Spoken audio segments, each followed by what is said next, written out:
Hey friends, it's Just the Gems, I'm Brandon. Today I'm joined by my friend and fellow content creator Femtrooper to talk about Blue Reflection's Second Light. Our collaboration on this game is spread across both of our channels, so if you're coming here from Femtrooper's video, welcome.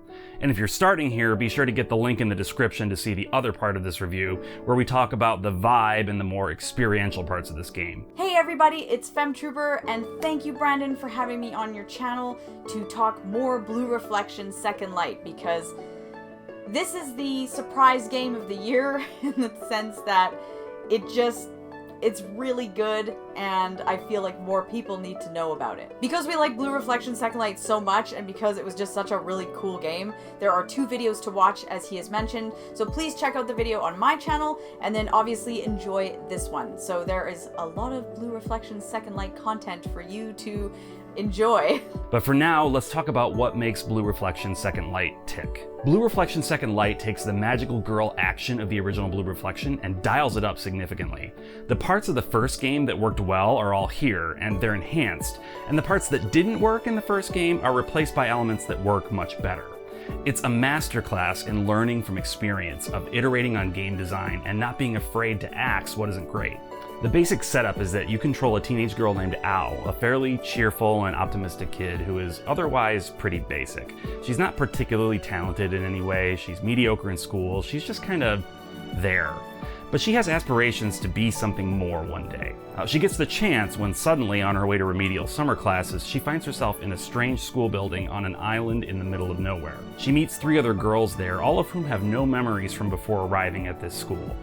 Ao's memories are intact, however, and she would like to go home, so the girls begin to explore the mysterious world connected to the school building, a place they call the Faraway at first, but eventually begin to refer to as Heartscapes. Now, I'm not sure how helpful it will be to spend a lot of time directly comparing Blue Reflection's Second Light's mechanics to its predecessors, particularly if you as a potential player are looking to just jump in with this most recent game. Suffice to say, particularly in the battle system, Second Light is significantly different and better than the original. We'll do our best to cover everything properly. Briefly, I just want to say why I enjoy the game before I get into some specifics, and basically it is the vibes, it is the way this game feels. Is this game the best game ever? No. And as you guys have seen in my other videos, it's not my favorite Switch game either, but for some reason I still hold it really highly. It's a really, really good game, and I think it's because it's the whole feeling of the game.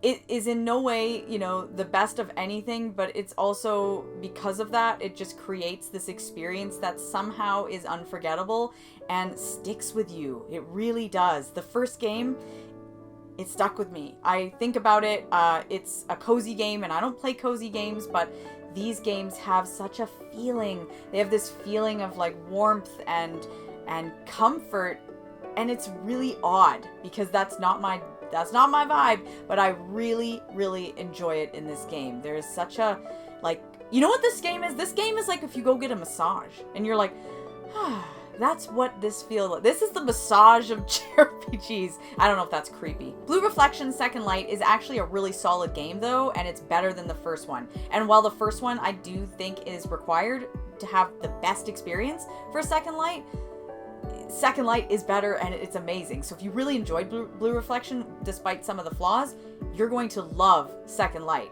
because it's just taking everything that was done well in the first game and making it so much better in the second. So fantastic sequel. It's just a really good time, and man, the aesthetic and the vibes in this game, they are very strong.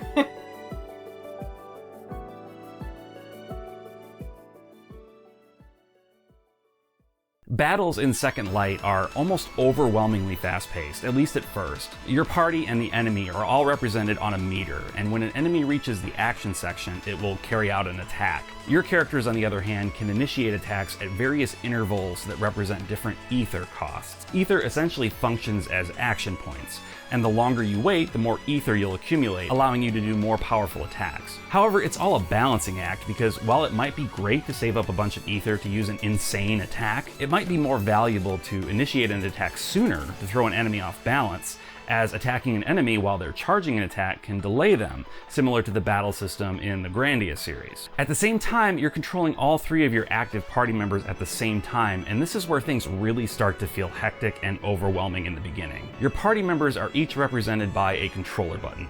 L2, X, and R2. At least that's the way it is on the PlayStation controller. I'm assuming it's the equivalent of those button placements on the Switch. If I press L2, I can choose the attack for my character on the left. Fortunately, time does freeze while you're making your selections, so if you need a breather, you can always open the menu and get your bearings. One key aspect of mastering the battle system is understanding the damage multiplier. Each successful attack you land increases the combo meter, which in turn makes the next attack from your team even stronger. So it can be advantageous to stack several weaker attacks in quick succession in order to build your multiplier up, in order for your crazy powerful attack to be even that much more crazy and powerful. Enemies have attacks that, if successfully landed, can reset your damage multiplier to 0. So keeping an eye on what they're doing is equally important to piling up your attacks. Besides your 3 active party members, a 4th member is able to tag along in dungeons and use abilities in battle to help you out. For example, you can have them use an item to heal your team, which will save one of your active battlers from having to use a turn to do that. I didn't use this as much as I could have, but I imagine it's extra useful in hard mode, which you can't even access until you've beaten the game at least once. All that to say, it takes some getting used to, more so than any JRPG I've played in recent memory. But sticking with it and really learning it created the most fun I've had with a turn-based battle system in years. Your team starts out with 3 active party members and 1 support member. As the story progresses, more girls arrive at the school and your roster expands. Most of them are able to be added to your party and bring with them their own unique attack abilities, and a handful of them are relegated to support roles. These support characters can provide gameplay benefits to the active party exploring dungeons, but you don't level them up in the same way as the girls do in combat. By hanging out with all the girls, support and active party girls alike, via the sort of social links popularized in games like the Persona series, you can grant them talent points which will unlock either new combat abilities, in the case of girls that can join you in combat, and or latent abilities like resistance to certain ailments or increased crafting prowess. But more on that in a bit.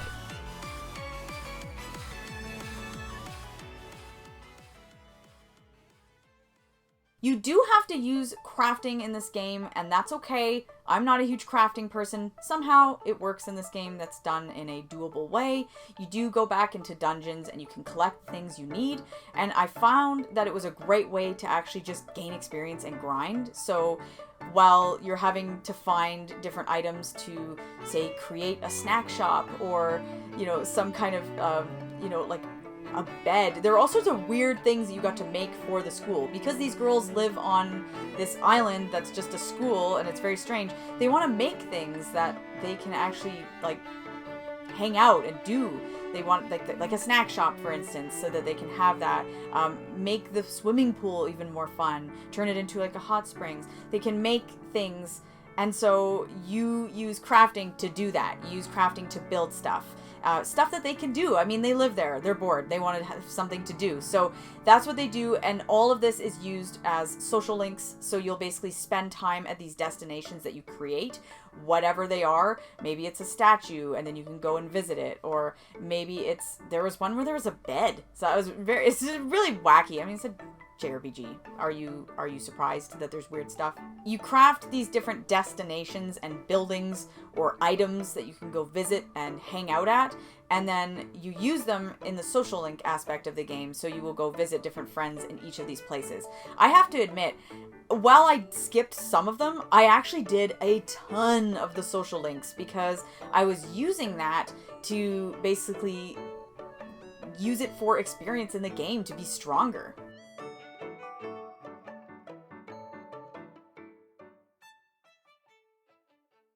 Getting around the world is pretty standard for a modern JRPG. There are various obstacles in your way that you can climb over or crawl under, and just getting to spend time in these beautiful dungeons makes it all feel very rewarding. One semi-unique addition to the Traversal gameplay is the inclusion of search mode. In search mode, Ao crouches down and takes a more stealthy approach. By doing this, you're able to see the on-screen enemy's range of vision and can sneak around them to completely avoid combat, or sneak up on them and initiate an attack from behind to get an advantage in battle. Attacking an enemy from behind while not in search mode does not grant you any advantage, unfortunately, which means you'll be spending a lot of time jumping in and out of search mode, even if you're not trying to be particularly stealthy.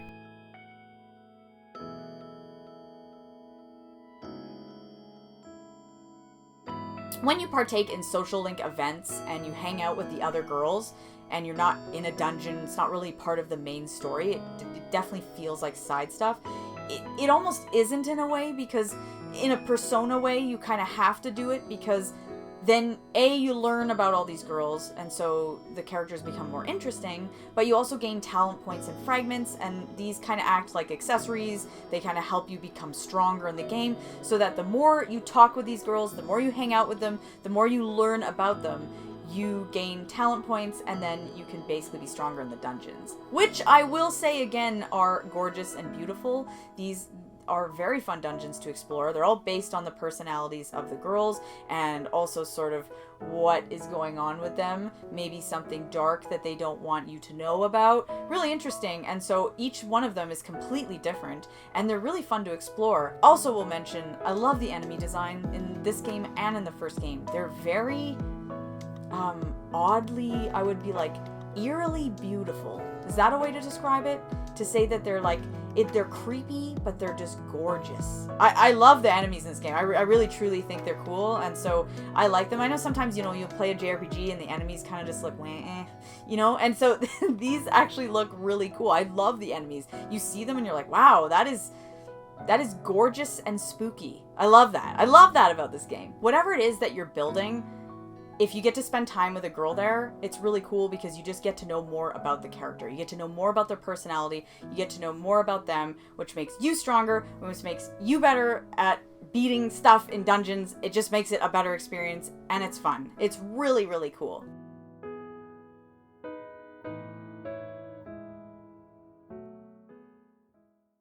I think Femtrooper and I are generally in agreement here. Blue Reflection Second Light is a pretty phenomenal game. As a sequel, it's a brilliant second attempt that does literally everything better than its predecessor. As a magical girl story, it hits the sorts of friendship highs and depressing lows that you would expect from that sort of plot. And as a JRPG, it hits so many high points, works with so many systems that others have used, but uses them so expertly that they almost feel wholly unique to this game.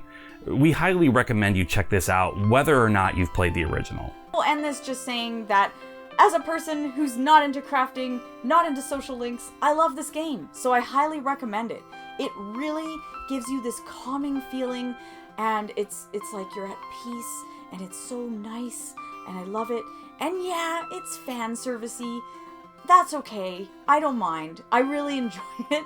I really enjoy it because it's goofy, it's quirky, it's a JRPG, it's very Japanese that way, and yeah, it's Japanese that way in the term, in a sense of fan service, and that's okay with me. That stuff doesn't bother me.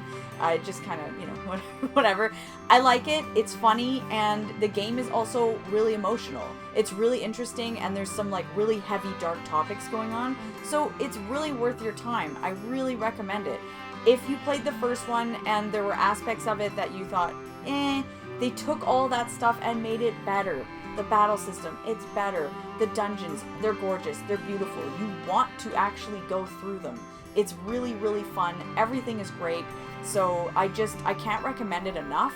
And yeah, like I said, it's not my favorite game on the Switch, but it's definitely high up, and it's just it's a solid experience. Please make sure to check out both videos. The other one is on my video. Obviously, the link is below. And I had a great time talking Blue Reflection Second Light. I don't hear about it very much. Nobody talks about this game. So I'm hoping that we get more people in on the Blue Reflection love, the hype train for Blue Reflection. So thank you again to Brandon for having me on his channel, and I hope to see you over at mine. I want to thank Paige for coming on and talking about this fantastic game with me. If by some chance you're not already subscribed to her, make sure you head over to her channel and check her out. She has a metric ton of great videos, but also the second half of our Blue Reflection Second Light review is there. The link is in the description, so check it out. And finally, thank you for watching, subscribing, liking, all that good stuff. You all rock. Anyway, until next time.